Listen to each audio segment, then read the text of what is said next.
ಉತ್ತರ ಕರ್ನಾಟಕದ ಬಗ್ಗೆ ಚರ್ಚೆ ಮಾಡ್ತಿಲ್ಲ, ರೈತರಿಗೆ ಬೆಳೆ ಪರಿಹಾರ ನೀಡಲು ಮುಂದಾಗ್ತಿಲ್ಲ. ಬೆಳಗಾವಿಯಲ್ಲಿ ಕಾಂಗ್ರೆಸ್ ವಿರುದ್ಧ ವಿಜಯೇಂದ್ರ ವಾಗ್ದಾಳಿ.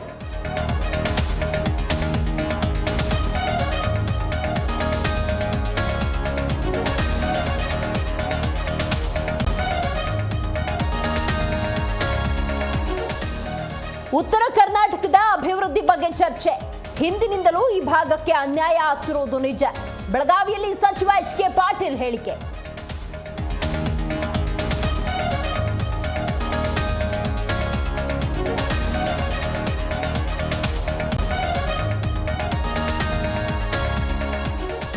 ಡಿ ಗ್ಯಾಂಗ್ನಿಂದ ರೇಣುಕಾ ಸ್ವಾಮಿ ಹತ್ಯೆ ಪ್ರಕರಣ. ಜೈಲಿನಿಂದ ಪವಿತ್ರ ಗೌಡ ಬಿಡುಗಡೆ ಸಾಧ್ಯತೆ.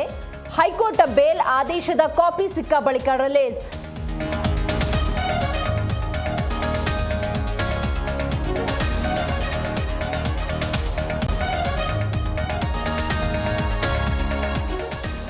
ಶ್ರೀರಂಗಪಟ್ಟಣದ ಕೇಂಬ್ರಿಡ್ಜ್ ಶಾಲೆ ಲಾಕೌಟ್ ಪ್ರಕರಣ. ಕಡೆಗೂ ಶಿಕ್ಷಣ ಇಲಾಖೆ ಮಧ್ಯಸ್ಥಿಕೆಯಿಂದ ಪುನರಾರಂಭ.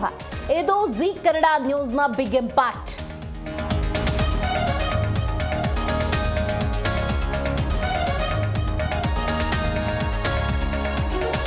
65ನೇ ವಸಂತಕ್ಕೆ ಕಾಲಿಟ್ಟ ಎಚ್.ಡಿ. ಕುಮಾರಸ್ವಾಮಿ.